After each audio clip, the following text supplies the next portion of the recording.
60টি বর্জনীয়র 1 number, বিলম্বে ইফতার করবেন না কখনো। 1 নাম্বার, দেরি করে ইফতার করা নিষিদ্ধ। ইহুদিরা দেরি করে ইফতার করে।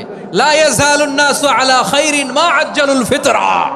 বিশ্বনবী বলেছেন, এই উম্মত যতদিন আগে আগে ইফতার করবে, এই উম্মতের কপাল থেকে কল্যাণ কেউ ছিনিয়ে নিতে পারবে না। চিল্লায় বলেন ঠিক কি না? আজানের জন্য বসে থাকবেন না, সময় দেখবেন। স্থানীয় সময় যখন সূর্যাস্ত হওয়া মাত্রই বিসমিল্লাহ, খেজুর খেয়ে ফেলবো। পারবেন তো নাকি দেরি করবেন? 2 নাম্বার, রমাদানের পবিত্রতা বজায় রাখবো। কোনো তর্ক বিতর্ক অশ্লীলতায় আমরা জড়াবো না, ঝগড়া করবো না, সরাসরিও না, ফেসবুকেও না। করবেন কেউ গালি দিলে বলবেন ইন্নিমরুউন সায়েম, আমি রোজাদার।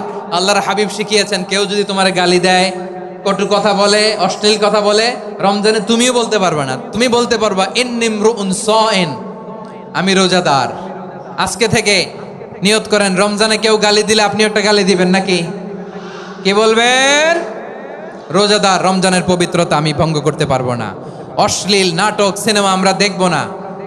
যে রমজানে মিথ্যা কথা, মিথ্যা কাজ, মিথ্যা সাক্ষী ছাড়তে পারে নাই, তার না খেয়ে থাকা, উপবাস থাকা দিয়ে আল্লাহর কিছু যায় আসে না।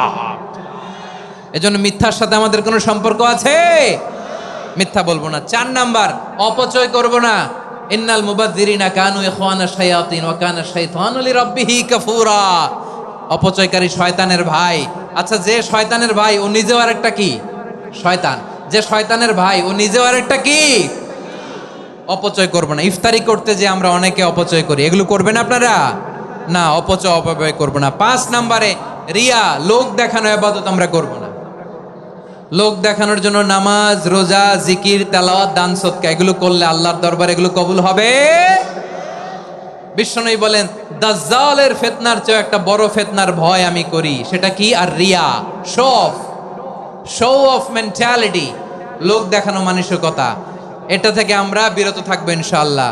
6 নাম্বার, অনেক গুরুত্বপূর্ণ। ব্যবসায়ী ভাইয়েরা, ব্যবসা করেন কারা কারা? হাত তুলে দেখান তো আমারে। মাশাআল্লাহ, হাত নামান। ব্যবসায়ী ভাইয়েরা, অনেক অসাধু ব্যবসায়ী আছে, রমজান আসলে নিত্য প্রয়োজনীয় পণ্যের মূল্য বৃদ্ধি করে দেয়। এরকম আছে না নাই? এগুলো করবেন না। মজুদদারি করবেন না। পণ্যের কৃত্রিম সংকট বাজারে করবেন না। আপনি লাখ টাকা কামায়া ভাবছেন যে রোজাদারদের কষ্ট দিয়ে ধনী হবেন। এমন রোগ আল্লাহ আপনারে দিবে, কোটি টাকা দিয়েও আপনি হাসপাতালের বিল পরিশোধ করার ক্ষমতা আপনার হবে না। খবরদার। শেষ বয়সে দেখবেন কি কষ্ট আপনার হয়। আপনি রোজাদারদের কষ্ট দিচ্ছেন, আল্লাহ আপনার সুখে রাখবে? আল্লাহর দোহাই লাগে, আমার ব্যবসায়ী ভাইয়েরা এটা করবেন না। আরব বিশ্বে আমরা দেখেছি, আরব বিশ্বের ব্যবসায়ীরা সারা বছরে ব্যবসা করে, রমজানে ভর্তুকি দেয়। আর আমার দেশের কিছু অসাধু ব্যবসায়ী রমজানে গলাকাটা ব্যবসা করে আর সারা বছর সইটার উপর দিয়ে চলে। চিল্লায় বলেন ঠিক কিনা? করবেন না, এটা করবেন না। নিত্য প্রয়োজনীয় পণ্যের মূল্য বৃদ্ধি করা হারাম, পণ্যের কৃত্রিম সংকট তৈরি করা হারাম, মজুদদারি করা হারাম, রোজাদারদেরকে কষ্ট দেয়া হারাম। এটা করবেন না। 7 নাম্বারে সর্বশেষ কথা, অধীনস্থ যারা আছে তাদের কাজের চাপ আপনারা কমিয়ে দিবেন। কাজের লোক, ফ্যাক্টরির ওয়ার্কার, স্টাফ, তাদের প্রতি যদি রহম করেন, আপনার উপর রহম করবে কে? আমার প্রিয় ভাইয়েরা, এই আসন্ন রমাদান এটা এমন এক বরকতের মাস, যে মাসে আমরা নিজেদের নাফসের উপর নিয়ন্ত্রণ প্রতিষ্ঠা করি। সারা বছর নাফস আমাদেরকে নিয়ন্ত্রণ করে, আর রমাদানে আমরা নাফসকে নিয়ন্ত্রণ করি। কথা বুঝতেছেন? সারা বছর নাফস আমাদেরকে নিয়ন্ত্রণ করে। এই যে এখন আমার খেতে মনে চাইলে যে খেজুর রাখা, আমি খেজুর খেতে পারবো। নাটস আছে, বাদাম খাইতে পারি। খাইতে মন চাইলে পানি, আমার রুহুটা চায়, আমার নাফসটা খেতে চায়, আমি খেতে পারি, পান করতে পারি। বিবাহিতরা দিনের বেলায় স্ত্রীর সাথে মেলামেশা করতে চাইলে করতে পারে, কিন্তু রমাদানে দিনের বেলায় খেতে মনে চায় কিন্তু আমরা খাই। আমার প্রবৃত্তি খেতে চায় কিন্তু প্রবৃত্তির কথা আমরা শুনি, কথা কয় না। রমজানে খেতে মন চাইলে আমরা খাই। তৃষ্ণায় গলা ফেটে যায়, গলার ছাতি ফেটে যায়, কিন্তু এক ঢোক পানি কি আমরা গিলি? বিবাহিতরা দিনের বেলা স্ত্রীর সাথে কি মেলামেশায় যায় না। তার মানে সারা বছর নফস আমাদেরকে নিয়ন্ত্রণ করে, আর রমাদানে নফসের উপর আমরা নিয়ন্ত্রণ প্রতিষ্ঠা করি। নফসের লাগাম আমরা রমাদানে টেনে ধরে। চিল্লায় বলেন ঠিক কিনা? এজন্য আমার প্রিয় ভাইয়েরা, নফসের উপর নিয়ন্ত্রণ নিতে চাইলে রমাদানের রোজার কোনো বিকল্প নাই। এটা এমন মাস যে মাসের ফজিলতেরও কোনো শেষ নাই।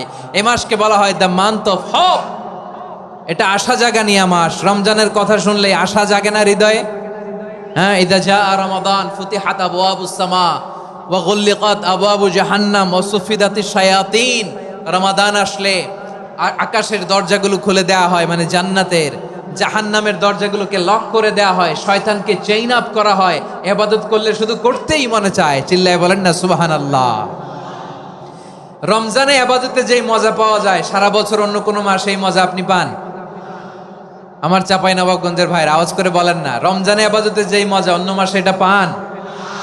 কারণ রমজানে ইবাদত করলে সওয়াবও বেশি, ইবাদতের একটা পরিবেশ থাকে, ঠিক কিনা বলেন?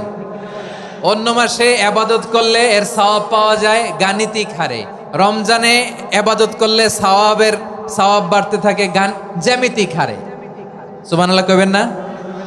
অন্য মাসে সওয়াব বাড়ে গাণিতিক হারে, রমাদানে ইবাদত করলে সওয়াব বাড়ে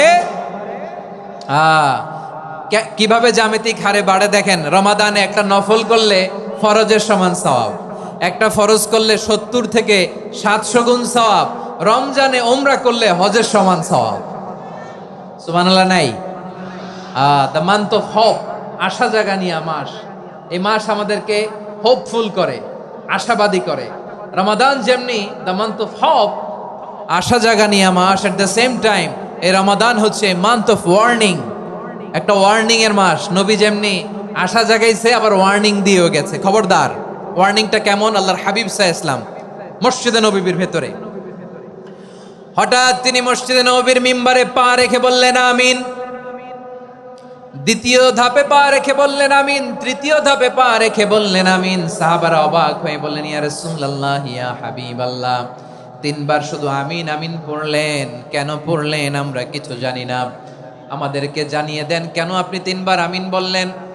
রাহমাতাল লিল আলামিন আল্লাহর হাবিব বললেন, ও আমার প্রাণের সাহাবীরা, আমি যখন মসজিদে নববীর মিম্বারের প্রথম ধাপে পা রেখেছি, সাইয়েদনা জিবরিল এসে আমাকে বলেছে, ও নবী, আপনার নাম শুনে যে ব্যক্তি আপনার উপর দুরূদ পড়ে না তার ধ্বংস। আপনি বলেন আমিন। আমি বলেছি আমিন। দ্বিতীয় ধাপে পা রাখার পর সাইয়েদনা জিবরিল বললেন, ইয়া রাসূলুল্লাহ, মাতা পিতাকে বার্ধক্য অবস্থায় পেয়ে তাদের সেবা করে, তাদের সাথে সদাচরণ করে যে সন্তান জান্নাত কামাতে পারলো না তার জন্য ধ্বংস। আপনি বলেন আমিন। আমি বলেছি আমিন। আবার মিম্বারের তৃতীয় ধাপে ঠিক যখনই আমি পা রাখলাম, সাইয়েদনা জিবরাইল বললেন, নবী, রমজান মাস পাওয়ার পরে এই মাসে ইবাদত করে যে ব্যক্তি নিজের গুনাহ মাফ করাতে পারলো না তার জন্য ধ্বংস। আপনি আওয়াজ করে পড়েন আমিন। কত বড় ধমক, কত বড় ওয়ার্নিং দেখছেন। যে রমাদান পেয়েছে কিন্তু রমাদানের ইবাদত করার মধ্য দিয়ে সে নিজেকে জাহান্নাম থেকে মুক্ত বানাতে পারলো না, তার উপর আল্লাহ লানত, তার জন্য ধ্বংস। সাইয়েদনা জিবরাইল বলেছেন আমিন, স্বয়ং বিশ্বনবীও বলেছেন আমিন। আওয়াজ করে পড়েন নাউযুবিল্লাহ। তাহলে রমজান আসবে আর আমরা নিজেদেরকে জাহান্নামীদের লিস্ট থেকে নাম কাটিয়ে জান্নাতীদের লিস্টে উঠাতে পারবো না। এর চেয়ে বড় হতভাগা কি আর কেউ থাকতে পারে? আওয়াজ করে বলেন। তাহলে রমাদানের এই রহমত, বরকত, মাগফিরাত, ফজিলত আমাদের কামাই করার দরকার আছে না নাই?